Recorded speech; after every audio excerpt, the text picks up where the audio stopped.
لیکن zoom links پہ meeting ہو جاتی ہے. میرے جیسے لوگ جو ابھی بیل پہ ہیں، اوپن میں ہیں، وہ بھی اس میں شرکت کرتے ہیں، کچھ اور بھی ہمارے دوست.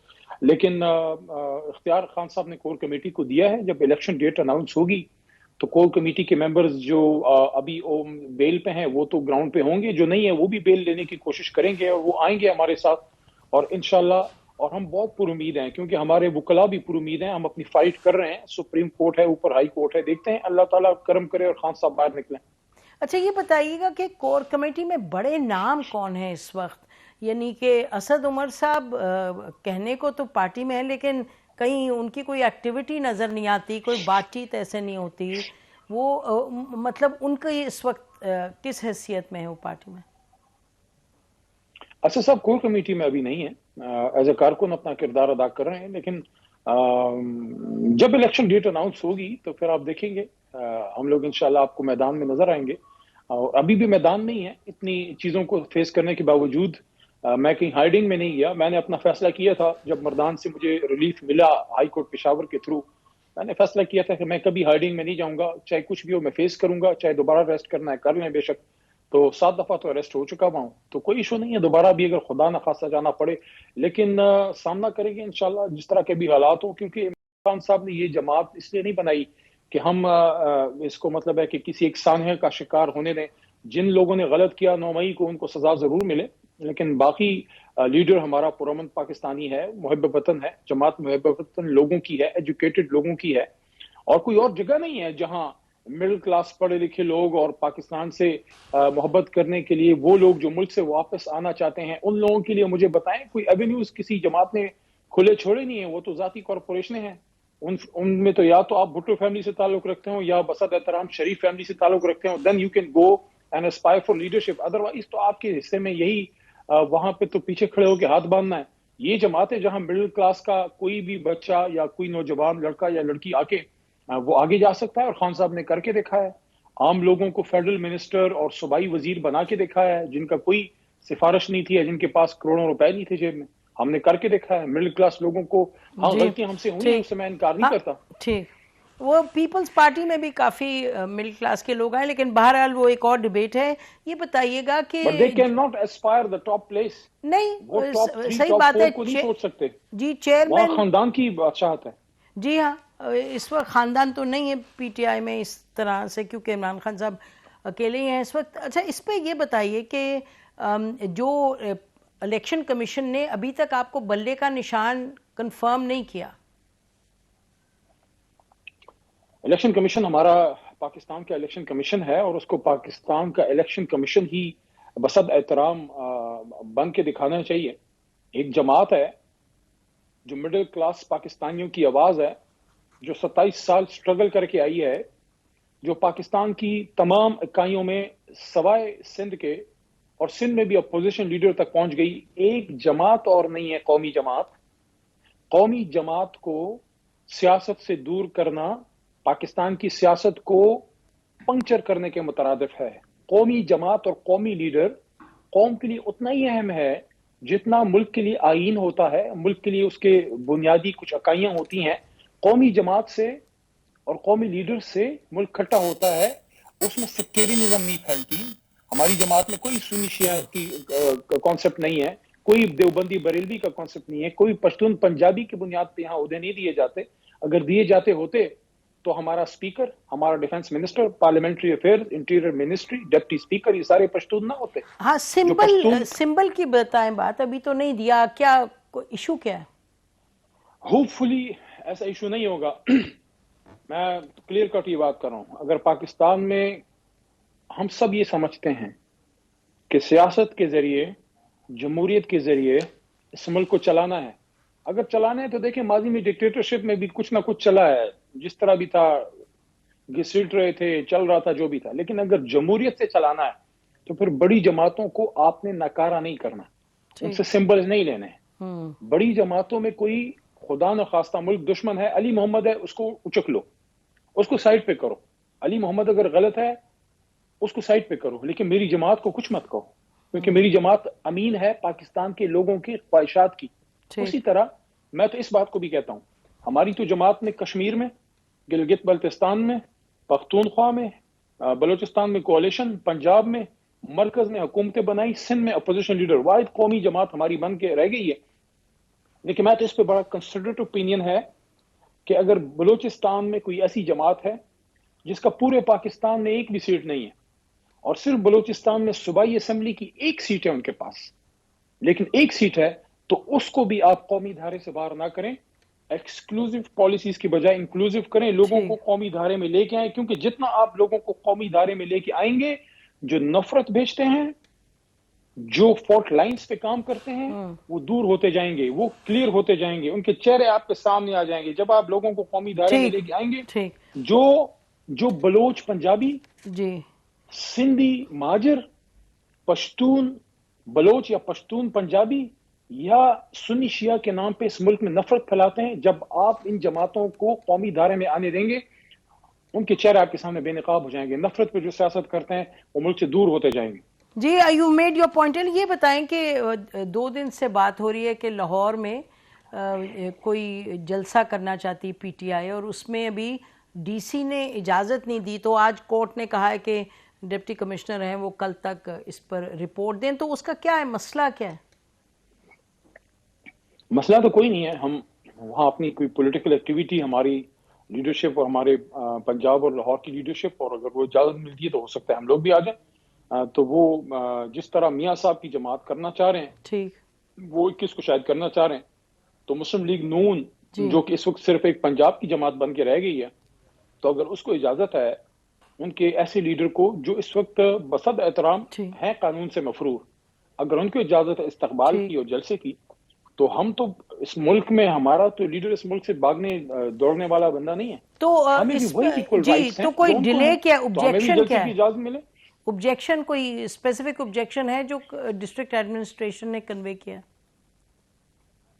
دیکھیں کوئی اسپیسیفک بات ایسی نہیں ہے جس کی بنیاد پہ ہمیں دور کیا جائے. ہم تو کہہ رہے ہیں کہ جن لوگوں کا ان واقعات سے تعلق تھا، اکثریت تو اس میں گرفتار ہو گئی، جن پہ غلط کیسز تھے بہت سے نکل آئے، بہت نکل آئیں گے، لیکن باقی جماعت کو کیوں پولیٹیکل ایکٹیویٹی نہیں کرنے دی جا رہی؟ الیکشن کے لیے مہینہ ڈیسائیڈ ہو چکا ہے، ڈیٹ ابھی نہیں آیا.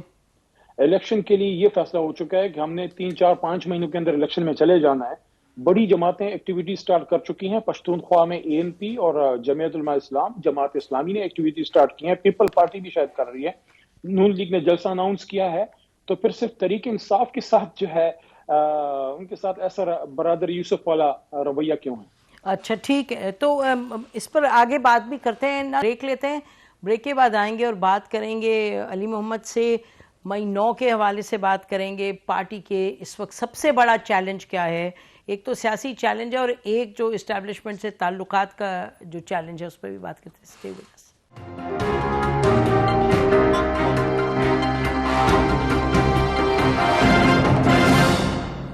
ویلکم بیک ناظرین. ہمارے ساتھ پی ٹی آئی کے سینئر لیڈر علی محمد خان ہیں. یہ جیل میں جا چکے ہیں، جیل میں رہ چکے ہیں، یہ اٹل اپنی پوزیشن پر رہے ہیں تھرو آؤٹ، کے پارٹی کے ساتھ بھی اور پارٹی کے لیڈر کے ساتھ بھی میں کھڑا ہوں.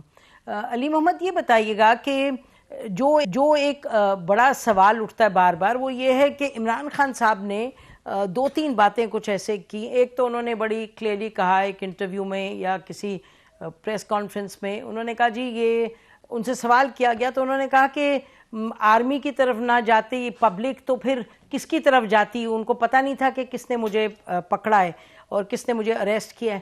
تو اس کو تھوڑا سا آپ ایکسپلین کریں، کیونکہ اس چیز کو اس طریقے سے کہا جاتا ہے کہ بھئی پارٹی کی لیڈرشپ کی بھی یہی سوچ تھی کہ جائیں اور جا کے ملٹری کے جو ہیں چاہے اٹیک کریں، ان کے سمبلز کو اٹیک کریں یا اندر چلے جائیں جی ایچ کیو میں یا کور کمانڈرز ہاؤس میں. تو تھوڑا اس پہ آپ بتائیے گا کہ کیا سوچ ہے اس پہ آپ کی؟ میرے سامنے جناب خان صاحب نے کبھی کوئی ایسی ڈائریکشن نہیں دی، اور ڈائریکشن تو ایک طرف رکھیں، کبھی اس طرح سے ڈسکشن بھی نہیں ہوئی. یہ بات البتہ ہوتی رہی، کئی دفعہ عمران خان صاحب نے یہ بات بنی گالہ میں کی، کیونکہ پھر زمان پارک جب وہ تھے تو وہاں تھوڑا سا میرا کم تھا، کیونکہ یہاں سے فاصلہ زیادہ تھا اور ہر وقت تو نہیں آ سکتے تھے، لیکن جب کبھی امپورٹنٹ میٹنگ کور کمیٹی کی کال ہوتی تھی اس کے لیے چلے جاتے تھے. لیکن بنی گالہ میں جب میٹنگ ہوتی تھی زیادہ، اپوزیشن کے زمانے میں بھی جب ہماری زیادہ ایک تحریک چلی تھی میاں صاحب کے زمانے میں، تھوڑا سا اس لیے بیک گراؤنڈ میں آپ کو بتا رہا ہوں کہ سارا وہ ہو جائے. 2014 کا دھرنا ہو گیا, پاناما ہو گیا. پاناما میں میاں صاحب کے خلاف ہم نے, آپ کو یاد ہوگا, اسٹریٹ ایجیٹیشن کی طرف گئے تھے, اور ہم نے بہت بڑا جلسہ اڈا پلاٹ پہ کیا تھا. اور اس کے بعد پھر ہم سپریم کورٹ میں گئے, جوڈیشل کمیشن بنا. اس کے بعد جب ہماری حکومت ختم ہوئی, پھر ہم ایک بہت بڑی ایک پولیٹیکل موومنٹ پلس ایجیٹیشن میں گئے. اس سارے دوران خان صاحب ہمیشہ ایک بات کرتے تھے کہ جو بھی جماعت خدا نخواستہ تشدد کی طرف جاتی ہے تو وہ سیاسی جماعت, پھر وہ سیاسی تحریک رہ نہیں پاتی. تو کبھی اس کی طرف تو میرے سامنے تو کبھی کوئی بات ایسی نہیں ہوئی جس پہ انہوں نے شہ دی ہو. اور خان صاحب ہمیشہ یہ, مطلب سب لوگ جو ان کو نزدیک سے جانتے ہیں ان کو پتا ہے کہ جتنا وہ پاکستان سے محبت کرتے ہیں اور پاک فوج سے, تو ان کو بار بار کہنے کی ضرورت نہیں ہے. اب یہ جو آپ نے بات اسپیسیفک کی کہ انہوں نے یہ کہا کہ جناب لوگوں نے ادھر جانا تھا, تو اس کو آپ اس کے ساتھ بھی دیکھ لیں کہ انہوں نے خود کبھی ڈائریکشن نہیں دی, نہ پارٹی پالیسی تھی. جو لوگ گئے ہیں ان کو تحریک انصاف نے کبھی نہیں کہا کہ آپ وہاں پہ جائیں, بلکہ کچھ لیڈران جو وہاں پہ تھے بھی ہمارے, ان میں جو سنجیدہ لوگ تھے, آپ نے دیکھا ہوگا ڈاکٹر یاسمین راشد صاحبہ, وہ منع کریں تھے جا چوئی صاحب, they were all trying to stop them. تو یہ تو ہوا. دوسرا, 9 کو جب خان صاحب گرفتار ہوئے, 11 کو وہ سپریم کورٹ میں پیش کیے گئے. میں بھی سپریم کورٹ ہی جا رہا تھا جب راستے میں روکا گیا پہ گرفتار ہوا. تو سپریم کورٹ سے جب ان کی وہ بیل ہوئی اس دن, تو اس کے بعد انہوں نے کلیئرلی یہ بات کی کہ 9 مئی کی جو پرتشدد کاروائی کسی نے بھی کی ہے, انہوں نے اس کو کنڈون نہیں کیا, انہوں نے اس کو سپورٹ نہیں کیا, بلکہ اس سے اپنی دوری اختیار کی.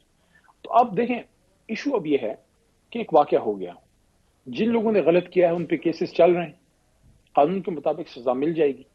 اب خان صاحب نے نہیں کہا کسی کو کہ آپ کریں, یا تحریک کی پالیسی نہیں تھی. جنہوں نے کیا ہے وہ عدالت کے سامنے اپنا جواب دے دیں گے. اب باقی اب آگے الیکشن ہونا ہے, اس کے لیے خان صاحب میدان میں ہو, جماعت میدان میں ہو, میاں صاحب بھی آئے پاکستان, اور اس کے ساتھ ساتھ زرداری صاحب یا بلاول صاحب جنہوں نے بھی لیڈ کرنا ہے وہ بھی لیڈ کریں, ایک پولیٹیکل ماحول بنے, ڈسکشن ہو کہ الیکشن کے بعد ہمیں کیا, الیکشن تو ہو جائے گا, کہ الیکشن کے بعد بھی یہ دھینگا مشتی ہوگی یا اس ملک میں کوئی پولیٹیکل سٹیبلٹی آئے گی. اس کے لیے جب تک آپ الیکشن سے پہلے کوئی سنجیدہ کوشش نہیں کریں گے جس میں پولیٹیکل لیڈرشپ اور ملٹری اسٹیبلشمنٹ بیٹھے کہ الیکشن بھی ہو جائے, الیکشن نہ ہونا تو آپشن ہی نہیں ہے نا, کہ آئین آپ کو پابند کرتا ہے. اگر آئین پہ ہم ان ٹوٹو عمل کرتے, ابھی تک ہو جانے تھے الیکشن, لیکن ہو جائیں گے 3-4 مہینے میں, اینی ہاؤ ہو ہی جائیں گے. مجھے تو اس کے بعد کی فکر ہے کہ اس کے بعد بھی اگر یہ ہونا ہے جس طرح ہمارے ساتھ ہوا ہے, یا اس کے بعد بھی اگر وہی ٹپیکل سیاست ہونی ہے, دیکھیں سخت تقاریر بھی ہوں گی, ایک دوسرے کے خلاف تحریک بھی چلے گی, عدم اعتماد بھی آئے گا, لیکن یہ بات ہو کہ کوئی غیر سیاسی, کوئی غیر آئینی عمل نہ ہو, اور اس ملک میں کم از کم فار سیک آف چینج ایک کوشش کر لیں کہ ایک وزیر اعظم کم از کم 5 سال تو نکال لے تاکہ یہ ملک آگے بڑھے. یہ بتائیں کہ یہ تو بہت سی باتیں کہی جا سکتی ہیں, ہر طرف سے بات ہو رہی ہے, ڈپینڈنگ آن کس کو آپ سپورٹ کر رہے ہیں, باتیں کی تو کمی نہیں ہے اس ملک میں. لیکن اگر پی ٹی آئی کا دیکھیں اس وقت, علی جو سب سے بڑا چیلنج ہے وہ تو یہی ہے کہ اسٹیبلشمنٹ کے ساتھ ایک جو اب مجھے I don't know what is an appropriate word to use, لڑائی ہوئی, ٹکر لی, پوزیشن کیا ہے, یہ کیا ہے. ایک جو پریزنٹ آرمی چیف ہے ان کے حوالے سے دیر آر سرٹن فیکٹس, سب کو معلوم ہے کہ یہ جب وہ لے کے آئے کچھ چیزیں عمران خان صاحب کی فیملی کے حوالے سے, تو وہاں کیا رسپانس ہوا. اس کے بعد عمران خان صاحب نے بی بی سی کا, وہ تو آن ریکارڈ ہے, بی بی سی نے ان کو جب کہا, جب ان کو میرے خیال ہے کسی مئی 9 کے بعد ہی کی بات ہے یا مئی 9 سے پہلے, تو انہوں نے کہا کہ جی بی بی سی کے جو رپورٹر ہیں انہوں نے کہا کہ سکندر کرمانیہ کو, ان کے جی آپ کے تو آرمی کے ساتھ آپ کی اس وقت ایک ٹکر, انہوں نے کہا نہیں آرمی نہیں ہے, this just one man, army chief کا انہوں نے نام لیا, اور پھر سو آن سو فورتھ یہ جو تمام حالات بنے. تو جو بھی قانون اپنی جگہ, آئین اپنی جگہ, یہ سب اپنی جگہ, لیکن ایک پاور کا بھی ایشو ہوتا ہے اور ایک ٹرسٹ کا بھی ایشو ہوتا ہے, آپ مجھ سے بہتر جانتے ہیں. تو ادھر کوئی کسی طریقے سے بریک تھرو کی کوئی امید کون کرے گا, کیا کرے گا, پی ٹی آئی کی طرف سے کیا معاملات ہیں, اس پر آپ لوگ سوچ بچار تو کرتے ہوں گے؟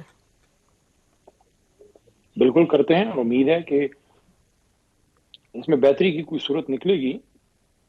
اسٹیبلشمنٹ جو ہے ہماری فوج ہمارے ملک کی ہے, کوئی ہندوستان کی تو نہیں, تو انشاءاللہ معاملات بہتر بھی ہو جائیں گے. اور یہ بھی ایک حقیقت ہے کہ اگر ہم اس ملک کی بہتری چاہتے ہیں تو پولیٹیکل فورسز کو یہ ضرور سوچنا چاہیے کہ وہ اس سسٹم کو اس لیول تک نہ دھکیلیں جہاں پھر کسی نہ کسی لیول پہ آپ کو ان کی سپورٹ کی ضرورت ہوتی ہے کہ معاملات کو ٹھیک کریں. میرا اشارہ بڑا کلیئر ہے.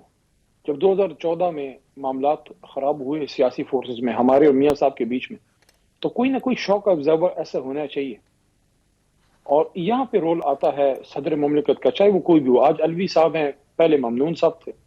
یہ آفس کو ہم پراپر یوز نہیں کرتے. یہ ہم نے کوئی سیریمونیل سا بنا دیا ہے, جس طرح کوئین ہوتی ہیں وہاں پہ, یا تو کنگ چارلز ہے. تو اس سے ہم پراپر کام لیں. وہ یہ ہے کہ اس سے ماضی میں 58(2)B کے لیے تو یوز ہوتا تھا, توڑنے کے لیے تو یوز ہوتا رہا ہے. اسمبلی جوڑنے کے لیے کب یوز ہوگا؟ دیکھیں اس وقت جو میٹنگز ہوئی, میاں صاحب نے, میرے خیال میں مجھے یاد پڑتا ہے, اگر میں کوئی بول رہا ہوں تو آپ مجھے پلیز کریکٹ کیجئے گا, میاں نواز شریف صاحب نے کیا اس وقت جنرل راحیل صاحب کو نہیں کہا تھا کہ آپ رول پلے کریں؟ کیوں کہا انہوں نے؟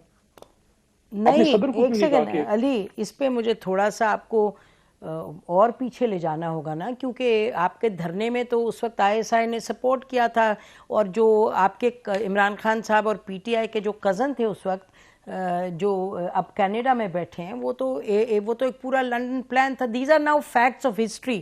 تو اس لیے اس میں میرا خیال ہے کہ اگر ہم آگے بڑھنے کی بات کرتے ہیں اور ایمانداری سے بڑھنے کی بات کرتے ہیں, اور یعنی کہ صاف نیت سے کرتے ہیں, جو کہ مجھے کوئی شک نہیں آپ اسی طرح سے ان چیزوں کو دیکھ رہے ہیں, تو PTI نے جہاں استعمال کیا ہے فوج کو, جہاں سپورٹ لیا, اور ہر پارٹی نے لیا ہے, ہر پارٹی نے لیا, اس میں کوئی کسی سے بہتر ہے ہی نہیں. اور مطلب 2014 میں, اور 2014 میں ہم تو وہاں موجود ہوتے تھے, تو 2014 میں PTI اور دوسری جماعت, آپ لوگ تو PTV گئے تھے یا نہیں گئے؟ وہاں تو اٹیک ہوا تھا, اور دوسری طرف جا رہے تھے نواز شریف صاحب, اندر PM ہاؤس تھے, وہاں اٹیک کرنے. میرے کہنے کا مطلب کہ ہمیں سب کو بڑا دل کھول کے اور دماغ کھول کے اور نیت کو صاف رکھ کے دیکھنا ہے کہ کس نے کیا کیا ہے. اب جہاں کھڑے ایک ڈیڈ لاک سچویشن ہے, لیکن پاس کا میں سب کی کنٹریبیوشن ہے یا نہیں ہے؟ یہی تو میں کہتا ہوں. اس لیے تو میں کہتا ہوں کہ میں صدر ہاؤس کی کیوں بات کرتا ہوں. صدر مملکت کے ادھر